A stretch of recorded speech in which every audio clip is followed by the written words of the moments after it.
So, you run a small business and you're living the life of an entrepreneur. And those who live that life, me being one of them, learn wonderful, incredible lessons, unfortunately, through the mistakes we make. Well, on today's show, I'm joined by a man who has spent decades helping other small businesses and entrepreneurs. On this Pocket Sized Pep Talk, we're going to hear how he did it.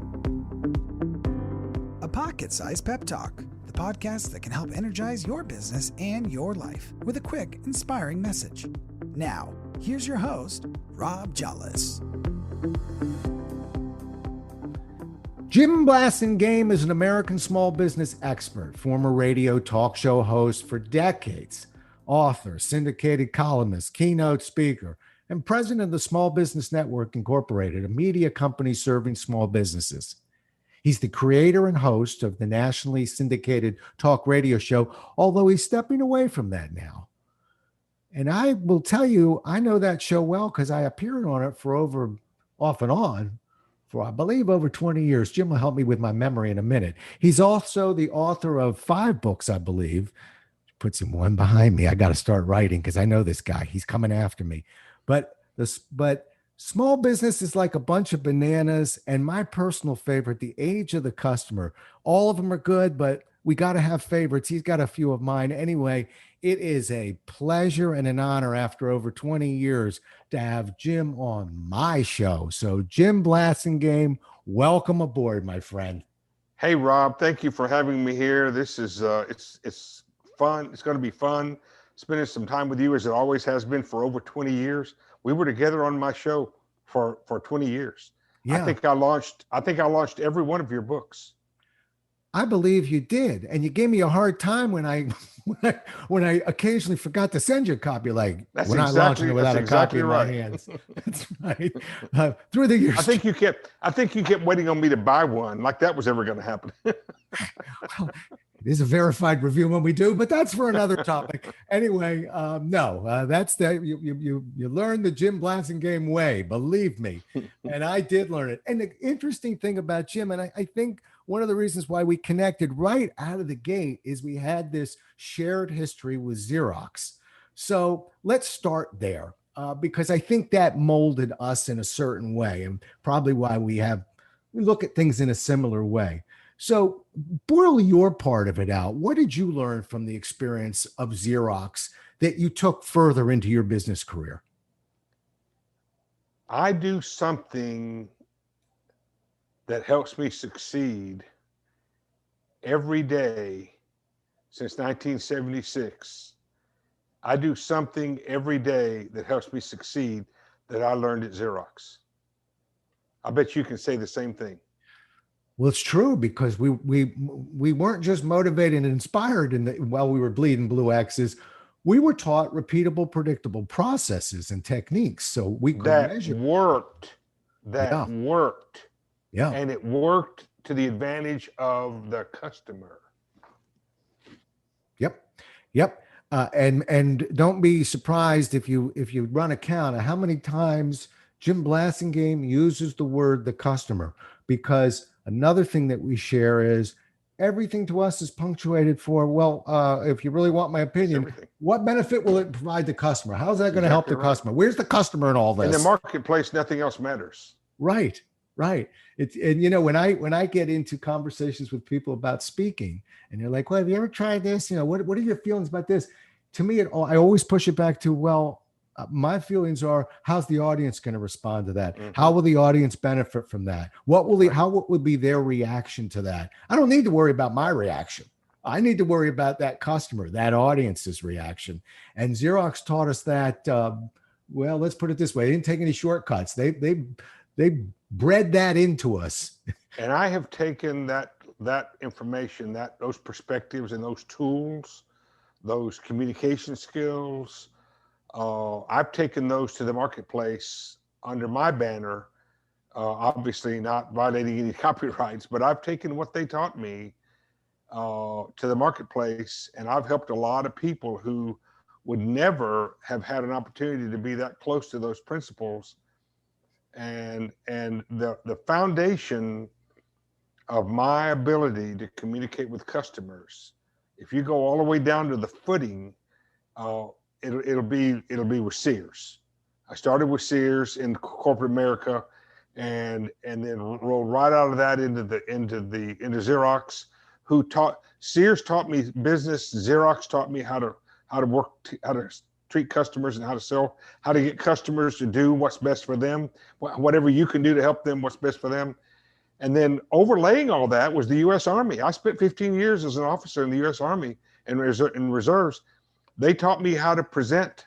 They taught me how to put my best foot forward. I mean, you learn how to train people and how to present yourself. Hi, I'm Jim. How do you like me so far?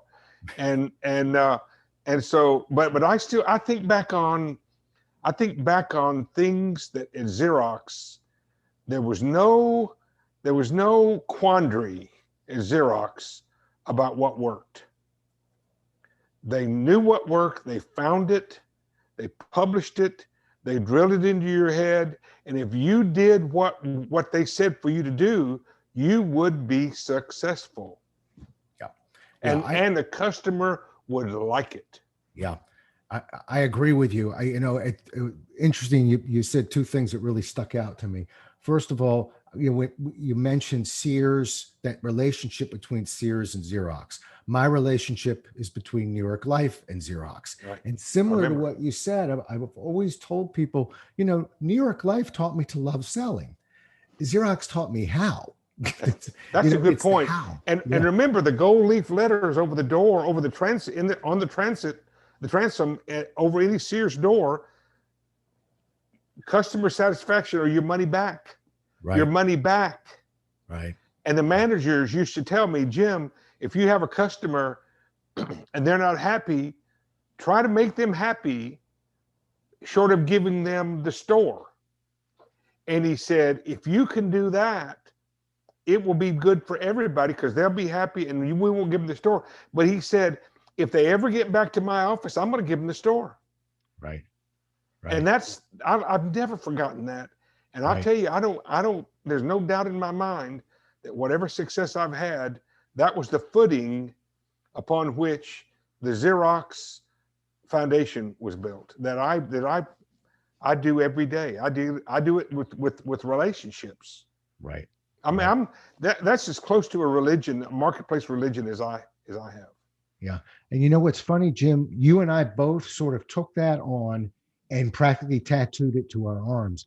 And yet when you track both companies, Sears and Xerox, in a sense, they lost their way a bit on, A lot of companies did. The 80s was rough on a lot of companies. Right. And look who swung back in though, Jim. Look what Nordstrom's did. They came in and they practically stole the Sears sign that you just said, right? They said, we don't care what, the famous Nordstrom tire story where people are bringing back a set of tires and Nordstrom's just trying to figure out how much do you give for a tire because we never sold tires before. And they built that foundation on, you don't have to explain it to us. If you're not happy, we're not happy and we're going to fix it. We're going to fix it right the first time. Yeah. Right. Yeah. So absolutely. Yeah. And then you look at the Xerox side, to me, I always thought the processes were fascinating. The fact that we were doing things in a predictable manner.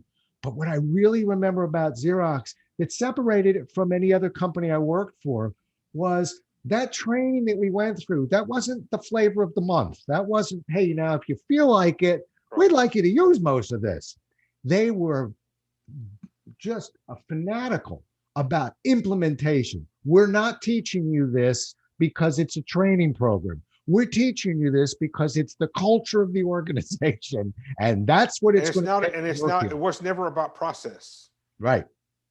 It was always about the ability to execute and to execute something that had critical mass. And one thing that's really important that I think is what we've lost somewhat, and I hate to sound like an okay boomer here, but I can't help it. Everything you and I've been talking about is about the impact on human beings.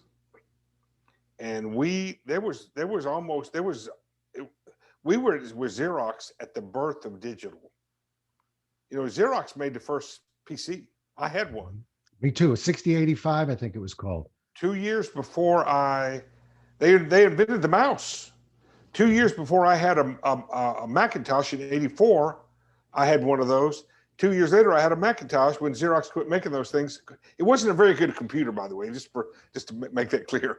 But Xerox computer. But my point is, we were on the cusp of digital when we were learning about taking care of analog humans. Right. And so all of this training that you and I are so religious about is about devotion to the human being. Never mind how you found them.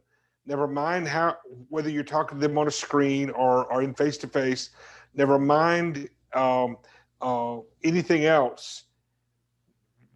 These are still humans. And I have this thing that I've been promoting in different ways for the last year or so in my writing and my column on my show. And you may have seen it. I call it the three schools. Mm-hmm. There's old school, which will gradually leave in the past. There's new school, which we don't quite know whether what will stick, what will redeem itself. And so those two things are kind of up in the air, but the thing in the middle is what I call the school. Right. And the school, it was valid and relevant 100, 200, 300 years ago, and it will be valid, relevant 200 or 300 years from now, because the school is about what matters to human beings. Yeah. And until a child is born with a USB in its head or a Wi-Fi antenna in the back of its brain, humans are always going to be analog. Yeah. And that's what I worry that we're missing. All this AI, all this process. Okay, if you need AI to find these people, if it helps you to find out that my next door neighbor is more likely to buy a pound of carrots than I am, okay, fine. But when you get in front of that person, you better be talking to them about humans, about analog humanity, the way humans want to be treated. And so I think that's where we're losing our way. Yeah, no, I hear you. When I wrote Customer-Centered Selling, which I wrote a bunch of other books, but Jim always held on to that one. I love that one. We like that one. I still quote that book. Well, when I wrote that book, I remember there's a story in there where I was talking to somebody. 99, 2000, when was that? It came out in a second edition in like 2009 or something. But yeah, I wrote it in 96 or something like that. The first edition, yeah. Right. Mm-hmm. All right. But when I was writing it and delivering seminars, I told a story where I'm talking to somebody about asking questions and listening. And it seems, I don't want to insult people. They go, I think I've heard that before. Well, you've heard it, but how many people actually do it? But somebody said, I have a book. My grandfather gave it to me. It's from 1917. It's a sales book from Northwest Life, I think it was. And he said, I can bring it in. It was a 2-day program. He brought it in. It was every bit of 2017. Jimmy opened to the first page, right? And it had a guy kind of whistling with a briefcase and a fedora on his head. And it said, ask questions and listen. right on the back, right out of the gate. And, I'm being pushed by a publisher who's like, give us some new stuff. I'll be happy to. I've got some new stuff. But folks, the fundamentals, technology is not going to change listening and asking questions of another human being. And I think the school is fundamentals, 100%. That's what the school is. It's fundamentals. Yeah. All right. Let me shift you a little bit because I could stay here forever. I want to talk about the radio show because you had that show. How many shows? I just need the public to understand what we're talking about here. What do we have? 20 radio shows? 30 radio shows? How many shows did you deliver? I did 1,000 interviews a year for 23 and a half years. 2,600 podcasts a year for 23 years. That's extraordinary. Which means you were doing podcasts when we didn't know the word podcast. Oh no, there are people, and I don't say that, there are people who say I am the I am the founder of podcasts, and the reason why they might be right is because of how I got started. I started broadcasting on the radio in November of '97. In January of '98, 2 months later, I started podcasting. It was a simulcast. Mm-hmm. We called it a simulcast, but it was a podcast. Yeah. Basically, because it was on the internet. And then that was in '98. In '99, I started capturing them and keeping them for posterity. And in 2003, I broke them into like your interviews. Every interview and I did, we broke them into 3 podcasts. Right. And that way we had, and even though we were talking about the same topic, every segment, every radio segment was a podcast. You and I would conduct the interview so that you could listen to one of the podcasts, one of the segments, and get something alpha to omega. If you didn't listen to the other 2, you didn't feel like that you needed to have something else. And so, but that was 2,600 podcasts a year for all those years. It wound up being almost 60,000. I got about 60,000 podcasts in my library. And as far as I know, there's not and by the way, they didn't call them podcasts till like 03 or 04. Right. And I don't think there's a library or small business content like that anywhere else in the world. No, I can't imagine there is. So you really ought to check with the Guinness World Records on that one, because I think that's a record. But I needed people to understand that, and that you're a machine. You just, and as a guy who's been on American Psychiatric Society are thinking about studying me from a level of a new form of insanity that they're trying to diagnose. Well, let me see the study when it comes out, because that ought to be interesting. I'd like to see a picture of the inside of that brain. I have a feeling it'll be scary. Yeah. As a guy who was on the show, I will tell you, and I've been on a lot of shows, and I mean this. I don't want you to hear this. First of all, you've inspired me to even launch a podcast. You. Thank you. I can't say that twice, so I'm just telling you, you're the guy. And one of the things that I so appreciated about the conversations with Jim was, well, of course, the first one, we didn't know each other very well, and I just went through everything I needed to. But when you were interviewed by Jim, it really wasn't an interview; it was a conversation, and I so appreciated that. Don't just go on and on. We wouldn't do that if we were having a beer. So to me, that's something I tried to model, and I didn't give Jim any pre-talks about it to be a guest. I'm still watching and learning from him. But with many people, I'm almost describing your show and saying, let's just have a conversation. So Jim and I, we sort of whittled it down. We started with, all right, here's some questions. By the end of the second year or so, it was like, what are we going to talk about? Sometimes we would do that during the break before we went live. I go, well, how about we talk about closing? Okay, that's good. That's all he needed. And then we just had conversations about it. It was magical.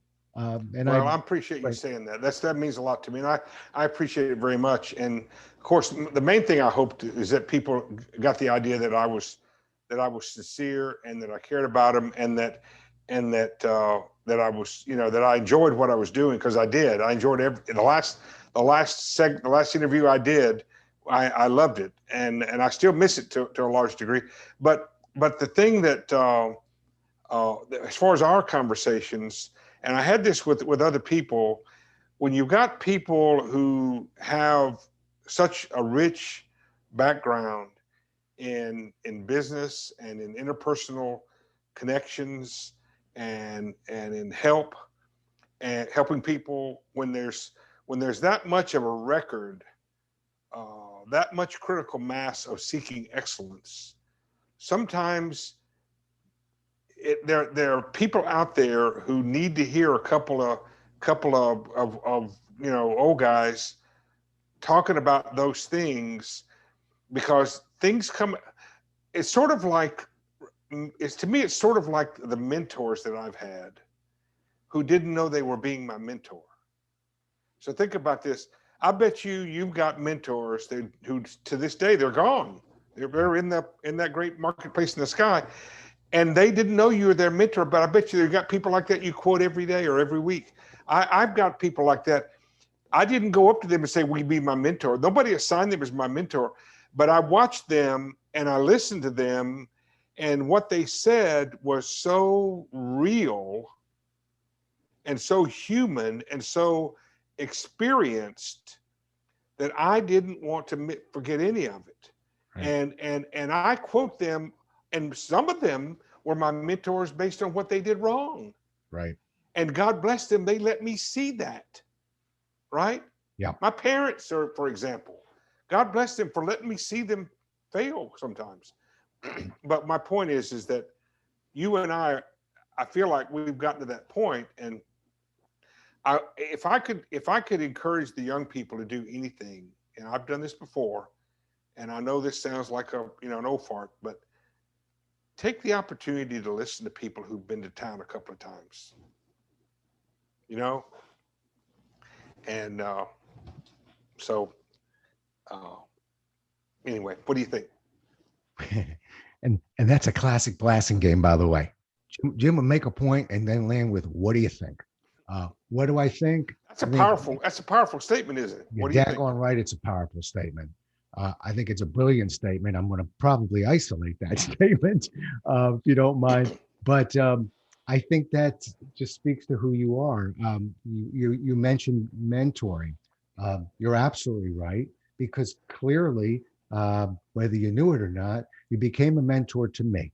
And I learned a great deal by just watching and listening to the way you do things. And Jim, I'll put one word in front of you, for me at least.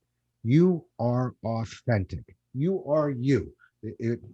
Honestly, I really even saw Jim Blasingame physically over these decades. When we went on this Zoom call, first thing I said was, "Oh, you got a beard." Didn't know that. Didn't need to see you to feel your energy and your authenticity. Thank you. And as an entrepreneur, for anybody who's listening, when you crack that code, and he's giving you his ideas right now as to how, that's the byproduct. The byproduct is that people look and listen and say, "You know what? This is a straight shooter. There's no motive here." And that's what the good ones do. That's probably why they don't know that they're mentors at the time. Because that's right. Honest. Well, I appreciate you saying that. And I have those people like that. I one of my mentors, I never will forget. He said, "Sometimes you got to." I had a challenge. I was up against it, and I said, "What should I do?" He said, "I can't tell you what to do, but I will tell you this: sometimes you got a fighting chance, and sometimes you just got a chance to fight." I never forgot that. That's got me out of so many jams. That's great. I might write an article about that one. I like that. That's got a good. But that was from somebody, and he wasn't thinking he was being profound or philosophical. He just life. Right. Okay. So you mentioned a moment ago also that, and I have always agreed with this. You learn a lot from mistakes. In fact, I've always said some of the best managers I had, the greatest managers, I didn't learn as much about because they were so seamless. I wasn't conscious of what they were doing and why I was responding to it. But the bad ones, and I was blessed, I really had maybe 1.5 managers. Right. Who wasn't crazy. But those lessons were crystal clear because I knew what that felt like. I knew what that was creating inside me. And I swore to myself, I'll never make that mistake. So it's sort of an irony that we will learn more from the mistakes than from the successes because the lessons are so clelear. That's right. That's right. Well, Billy Joel said that in one of his songs, right? He talked about that. Which song? I've forgotten, but he said, it was exactly what you said, though. I mean, it was a great song. You learn more from your failures than you do from your successes. And I've always thought that was the case because when you succeed, you're ready to go have a party and act like you're smart. When you fail, you have time to be a little more introspective. Yeah. And while you're licking your wounds, right? And to make writing the check. That's right. And making sure you don't make that mistake again. That's right. Knowing what you know now, reflect back, help mentor some of the people who are listening right now. What would you have done differently when you left Xerox and really took the step into becoming an entrepreneur, and it's never a straight shot. If you could go back and visit, the young Jim and as Jim from the future, what would you tell him? And other than specifics like don't be late to the internet, things like that. You should have invented Amazon in 1991. Or invested. Something other than things like that. I think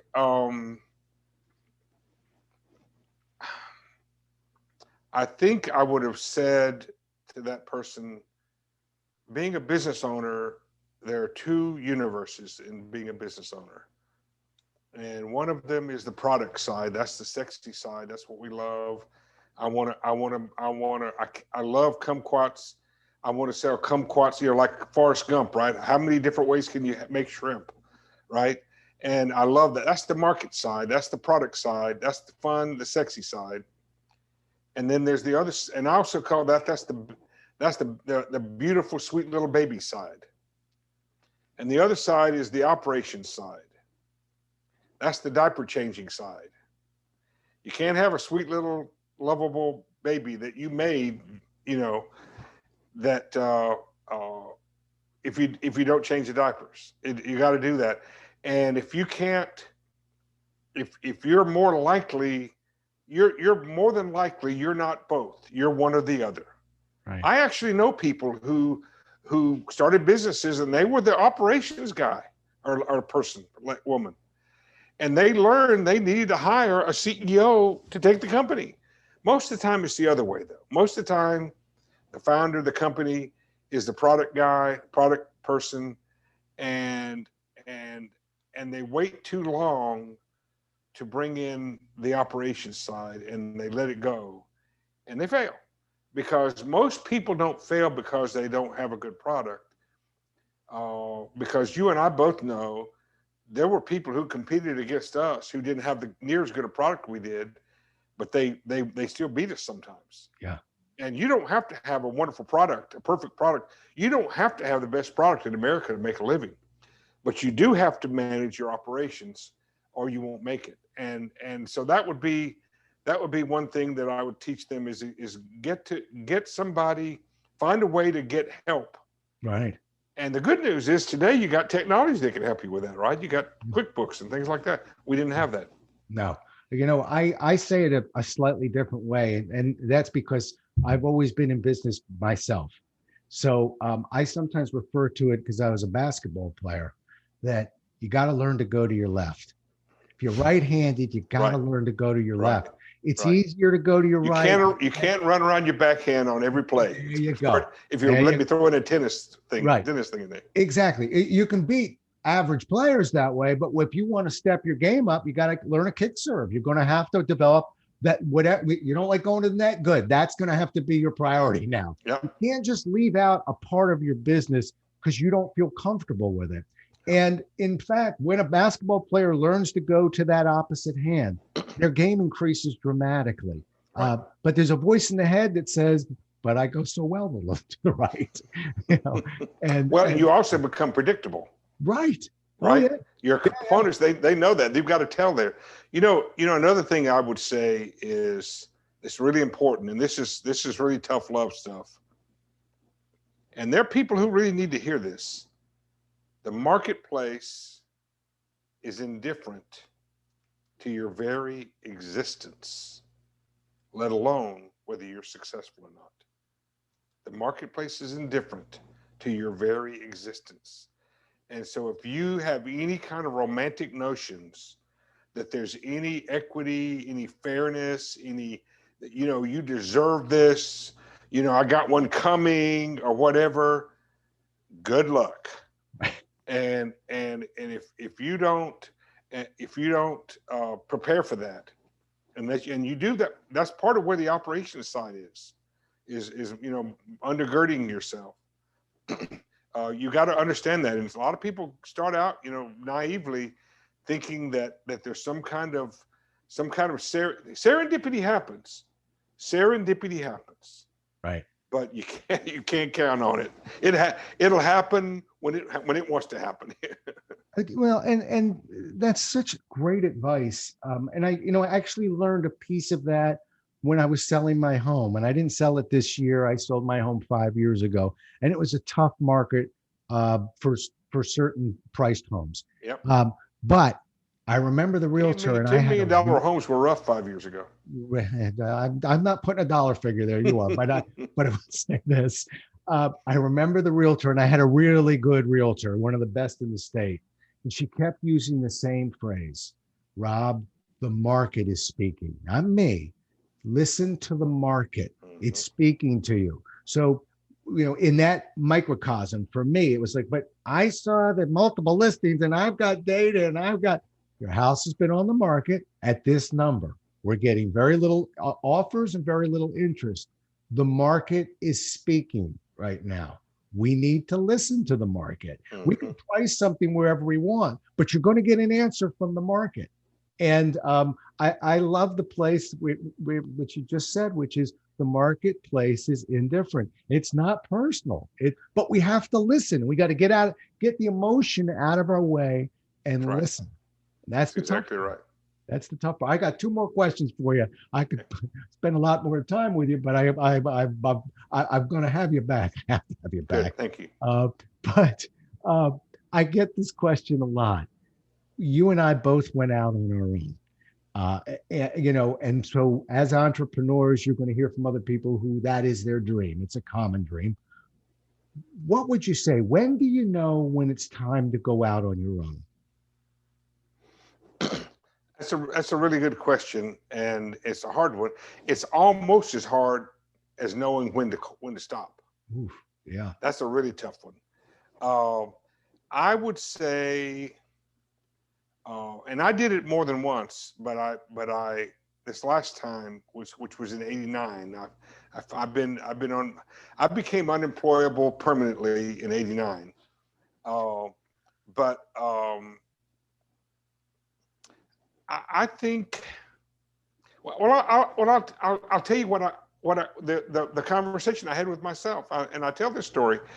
I got a call at 8:30 in the morning on a Monday morning in May, at the end of May. Not that I remember the exact moment. The call came at 8:30. I was working. I was a national executive for this company, and I got fired. They weren't mad at me. They just had a plan, and I wasn't going to be part of it. And that happened at 8:30. 8:35, I'm off the phone. And I had been a loyal employee for 23 years. And I said, okay, I guess I better get my resume out. So I turned to my Macintosh next to my laser printer. And I said, well, I guess I better work on that resume. And I started working on it, and I couldn't make my fingers work. And I sat back and I said to myself, you don't need help screwing up your life. You can do that by yourself. And that was me telling me it was time to do something. And I sat down at the keys again and I typed out Jim Blasingame and Associates, a consulting company. Now, as I said, at that moment, my associates were my Mac and my laser printer. But I sat down and I designed cards that I used for almost 10 years. And I didn't have perforated cardstock, but I had cardstock. And I designed those cards, 8 up on a sheet, and I cut them out that morning very gingerly. And by 11 o'clock, I was on the street with my own company. And the only reason I'll say that, I'll say it, and I'll give another example. People ask me about writing a book. You've written all yours awesome books, and I have written mine. One thing that I learned with my 3rd book: books come out of you when they're ready. Right. Your business will come out of you when it's ready. And that was that moment. I think that was for me when I was able to say to myself, and I had 2 teenagers and 2 mortgages. So it wasn't like I wasn't motivated to go get a job or something.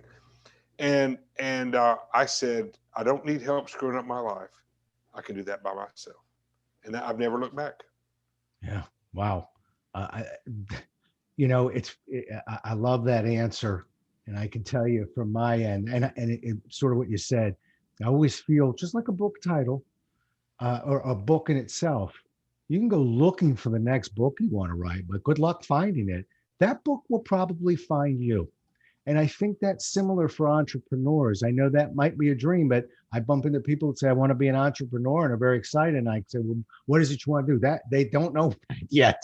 And that's a little bit backwards for me. I talk to people like that too, and I don't recommend that. Now sometimes they will say, I'll say, what do you want to do? And they say, well, I really, really want to be in the restaurant business, or I really want to build a houses, or I really want to grow avocados, or whatever it may be. And then I say to them, well, what do you know about that? Oh, I don't know anything about that. I just love avocados. And I tell them, you know what? The world needs avocados. Go work for somebody and learn how to make avocados. There you go. Yeah. And then when you think you were smart, you can do something smarter. But you and I both know people who go out into a business, they've never done it before. And I'm not saying they can. I'm just saying I don't want to watch. Right. I don't want to make that bet in Vegas. Yeah, I don't want to. I don't think you can. You'll ever be able to unsee that. No. And the only other thing I tell people is there's many reasons for, there's many reasons against, but the only reason that I really want to get rid of is fear. Don't let fear make that decision for you. I had teenagers when I went out on my own as well. I'm coming up on 30 years next year. There were a lot of reasons to and a lot of reasons against, but one thing I really looked in the mirror and told myself is it's not going to be because I'm afraid.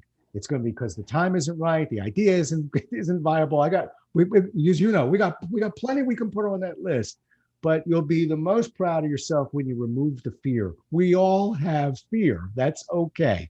I think might be a good motivator. There's ways of processing that, but we never want to let just the sheer fear hold us back. That won't fly for an entrepreneur. Well, and if you have that kind of fear, then it's not time to go. There you go. Oh, no, I agree with you. As much as I had a reason to be afraid, I was not fearful of that. Right. I wasn't even fearful of whether I'd be successful. I was apprehensive about how long it would take and how much my family was going to have to make changes. But it never occurred. Of course, you and I are we're pretty self-confident guys, Okay, and that makes a difference. But I will tell you something else. So if you aren't willing to work harder than you've ever worked in your life, don't start a business. If you think you're going to get rid of your boss, don't start a business, because you're going to trade the boss that you hate for about 30 or 100 or 200 bosses, which might include some of your employees at some point in time. Yeah. If you think your employees work for you, that happens a lot of the times, but there gets to a point where you're working for them. Right. And so if you can't be a servant leader, you're not going to be happy doing this. And those are just some things that I would think. And failure, last thing I'll say on that topic, Rob, is you gotta find a way to make failure the harness mate of success. I believe that failure and success are in a harness. One's not ahead of the other. Now, when I say failure, I don't mean abject, fall off a cliff, put 6 feet under failure. I just mean setbacks. Right. But I think if you can't get comfortable with failing, don't start a business. Yeah. Yeah. Who was it? Dean Smith, old schooling you a little bit right now, North Carolina head coach, said, you can't approach everything as life and death. Every game is life and death. He said, to begin with, you're going to be dead a lot. So, and I think that, again, we take our bumps and bruises. We don't quit. I actually want to hold that question because I think a fascinating topic I'd love to get into with you, maybe in a few months down the line, is you went right through the stop sign and I let you go, which is, when do we quit? Because for competitive people, that feels terrible. And yet, for an intelligent person, there's a time. But I don't want to. I just want to. That's the hardest. That's harder than anything. I won't go on. But I'm going to choose really that one hard. because I don't want to spend 2 minutes on that one. Right. I think a lot of people struggle with that, particularly it's their one strength that's now getting in their way. So we ought to talk about that sometime. I think we can help people with that. Bingo. All right. How do people get a hold of you, Jim? Well, my website's still smallbusinessadvocate.com.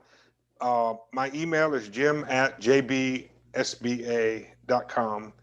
I'm on LinkedIn and, the books at Amazon, but,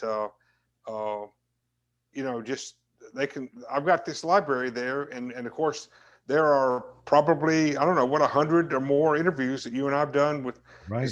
I could look it up real quick, but there's a whole bunch of stuff. If you want to hear Rob Jolles in action, go listen to him talk about his what he can help you with at my website, and then go back to him. Yeah, you name it. I'm proud of what you've done here, Rob. I'm proud of your program, and of course, you were nice enough to compliment me earlier, but I don't invite people back on my show over and over again like I did you. Yes. Unless they've got to come across, unless they've got the goods, and brother, you got the goods. Well, and authenticity is your value too, and that comes across, and so I'm proud of you. Deeply grateful, and thank you, mentor. I'm like you. I'm putting one foot in front of the other, and we do the best we can. I've got 57 whole shows. You're thousands upon thousands, but I will tell you this: of the shows I've delivered for over a year, this is the longest one I've ever had, and I'm not cutting any of it. You're not surprised, are you? No, I'm not surprised at all. I'm always surprised at how easy it is to have a conversation with the great Jim Blasingame. Thank you so much, Jim, for being on the show today, for your years and years of friendship, for helping me to develop as a guest and hopefully as an interviewer. And I can't wait to do it again. Thank you, Rob. I appreciate it. Keep up the good work, and I'd love to come back. Great. Thank you so much. Thanks. Stay safe, everybody.